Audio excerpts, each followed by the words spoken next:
Africa ఖండంలో అత్యధిక జనాభా కలిగిన నైజీరియాలో గాఢాంధకారం అలుముకుంది. సరైన విద్యుత్ సరఫరా లేక ప్రజలు అల్లాడిపోతున్నారు. 20 కోట్లకు పైగా జనాభా కలిగిన నైజీరియాలో సగం మంది ప్రజలు చీకట్లోనే జీవితాన్ని గడుపుతున్నారు. ప్రజల అవసరాలకు సరిపడా కరెంటు లేకపోవడంతో వ్యాపారాలు, ప్రజాసేవలు దెబ్బతింటున్నాయి. గ్రామీణ ప్రాంతాల్లో పూర్తిగా విద్యుత్ నిలిచిపోవడంతో అక్కడి ప్రజల పరిస్థితి మరింత దారుణంగా తయారైంది. ఆఫ్రికా దేశమైన నైజీరియాలో ప్రజల దుస్థితి నానాటికి దిగజారిపోతోంది. అక్కడ సరైన విద్యుత్ సరఫరా లేకపోవడంతో ప్రజలు అంధకారంలోనే గడపాల్సిన పరిస్థితి ఏర్పడింది. ప్రస్తుతం నైజీరియాలో దాదాపు 10 కోట్ల మంది కరెంట్ లేక చీకట్లోనే కాలం వెళ్లదీస్తున్నారు. ఆఫ్రికా ఖండంలోనే అత్యధిక జనాభా కలిగిన నైజీరియాలో అభివృద్ధి అంతంత మాత్రంగానే ఉంటుంది. అక్కడ సరైన వసతులు కూడా ఉండవు. ప్రస్తుతం అక్కడి ప్రజలు తీవ్ర విద్యుత్ సంక్షోభాన్ని ఎదుర్కొంటున్నారు. నైజీరియాలో దాదాపు సగానికి పైగా మంది ప్రజలు జాతీయ విద్యుత్ గ్రిడ్పై ఆధారపడి ఉన్నారు. కానీ ఆ సంస్థ ప్రజల అవసరాలకు సరిపడా విద్యుత్ సరఫరా చేయలేకపోతోంది. రోజువారీ అవసరాలకు తగినంత కరెంటును కూడా సరఫరా చేయలేక సంక్షోభాన్ని ఎదుర్కొంటోంది. గ్రామీణ ప్రాంతాలకైతే పూర్తిగా విద్యుత్ సరఫరా ఆపివేయడంతో అక్కడి ప్రజలు ప్రత్యామ్నాయ మార్గాలను వెతుక్కుంటున్నారు.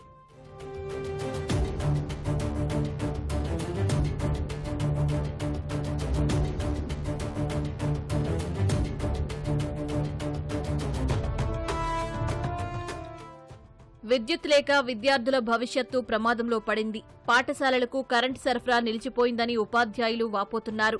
విద్యుత్ కోసం గ్యాసోలిన్, డీజిల్తో నడిచే ప్రైవేటు జనరేటర్లను ఉపయోగించాల్సి ఉంటుందన్నారు. తరగతి గదిలో కొన్నిసార్లు వెలుగు కోసం సూర్యకాంతిపై ఆధారపడుతున్నామని ఆవేదన వ్యక్తం చేశారు. నైజీరియాలో చాలా పాఠశాలలు జాతీయ విద్యుత్ గ్రిడ్ అందించే కరెంటుపైనే ఆధారపడి ఉన్నాయి. ప్రస్తుత సమాజంలో విద్యా వ్యవస్థలో పెను మార్పులు వచ్చాయని, వాటికి అనుగుణంగా విద్యార్థులకు డిజిటల్ విద్యను అందించాల్సిన అవసరం ఉందని ఉపాధ్యాయుడు మొయిదీన్ రాజీ చెప్పారు. సరైన విద్యుత్ సరఫరా లేకుండా విద్యార్థులకు అవసరమైన వాటిని తాము అందించలేమని తెలిపారు. కొన్నిసార్లు 2 వారాలకు పైగా విద్యుత్ సరఫరా లేకుండా గడపాల్సిన పరిస్థితి వస్తోందన్నారు. దీంతో చాలా మంది వలసలు వెళ్లాల్సిన దుస్థితి ఏర్పడిందన్నారు.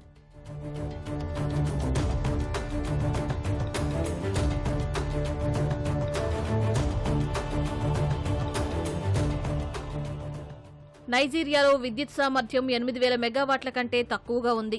సగటున సరఫరా 4,000 మెగావాట్ల కంటే తక్కువగా ఉంది. కేవలం 56 లక్షల జనాభా ఉండే సింగపూర్లో సరఫరా అవుతున్న విద్యుత్ కంటే ఇది సగమే కావడం గమనార్హం. అందుకే నైజీరియాలో విద్యుత్ కొరత రోజువారీ సమస్యగా మారింది. సరైన విద్యుత్ సరఫరా లేక నైజీరియాలో వ్యాపారాలు, ప్రజాసేవలు దెబ్బతింటున్నాయి. దీర్ఘకాలంగా కొనసాగుతున్న పెట్రోలియం సబ్సిడీలని ప్రభుత్వం తీసివేయడంతో అనేక గృహాలు, పాఠశాలలు, ఆసుపత్రులు, వ్యాపారాలు జనరేటర్ల కోసం ఇంధన ఖర్చుతో పోరాడుతున్నాయని ఓ వ్యాపారి చెప్పారు.